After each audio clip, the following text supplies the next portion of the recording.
ესეთი კარგი კითხვაა, რომ აუცილებლად ვიდეოთი უნდა უპასუხო. როგორ შეიძლება, ან შეიძლება თუ არა საერთოდ, რომ PA ის 4+, რაც აზიურ მზისგან დამცავებზე გვაქვს ხოლმე, გადმოვიყვანოთ, გადმოვიანგარიშოთ, ასე ვთქვათ, ევროპულ მზისგან დამცავებში, რომლებსაც მხოლოდ UV აწერია, ახატია შემოხაზულ წრეში, რომ ზუსტად ვიცოდეთ, რამდენი PA+ იგულისხმება, როცა საქმე გვაქვს ევროპულ მზისგან დამცავებთან. პირველ რიგში რომ გავარკვიოთ თუ ვინმესთვის ეს უცნობი თემაა, SPF-ი, რაც შეფუთვას აწერია, ეს გულისხმობს UVB სხივებისგან კანის დაცვას, სიძლიერეს და არა UVA სხივებისგან კანის დაცვას. UV გამოსხივების 95%, თითქმის 90%-ზე მეტი არის UVA გამოსხივება, რაც ყველაზე ღრმად აღწევს სახის კანში, შლის კოლაგენს და ელასტენს და იწვევს კანის დალაქავებას და დაბერებას. ამიტომ ძალიან მნიშვნელოვანია ვიცოდეთ, რამდენად ძლიერად გვიცავს ჩვენი მზისგან დამცავი UVA გამოსხივებისგან. რაც სამწუხაროდ ესე პირდაპირ როგორც SPF 50, SPF 20, SPF 45, ესე პირდაპირ არ აწერია ხოლმე მზისგან დამცავებ შეფუთვაზე.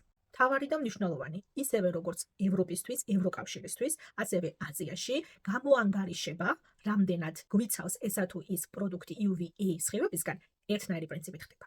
ტესტი, რომელიც ტარდება, არის ორივე კონტინენტისთვის ერთი და იგივე. ეს არის შემოკლებით PPD.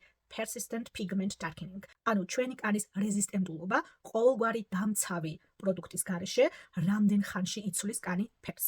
უბრალოდ პროდუქტი არის განსხვავებულად დატანილი. აზიაში გვაქვს PA ranking-ი, ანუ PA 4+ არის მაქსიმუმი, PA 1+ არის მინიმუმი. რაც რეალურად მომხმარებლისთვის ბევრად უფრო მარტივია. მაშინ როცა ევროპული მზისგან დამცავებისთვის სამწუხაროდ ესე მარტივი მისახვედრი არაა, ცოტა უნდა გამოვიანგარიშოთ.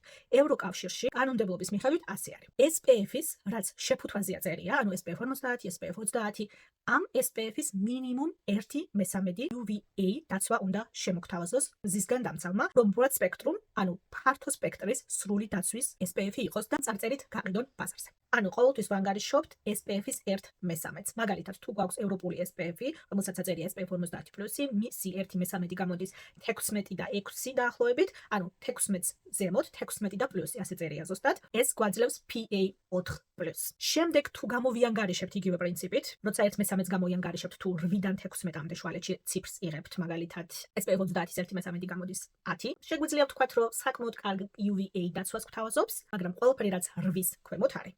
ანუ მაგალითად SPF 25, SPF 20, SPF 15 ხო შევხვდრია ხოლმე დილის დამატენიანებელი მსგავსი ციფრებით.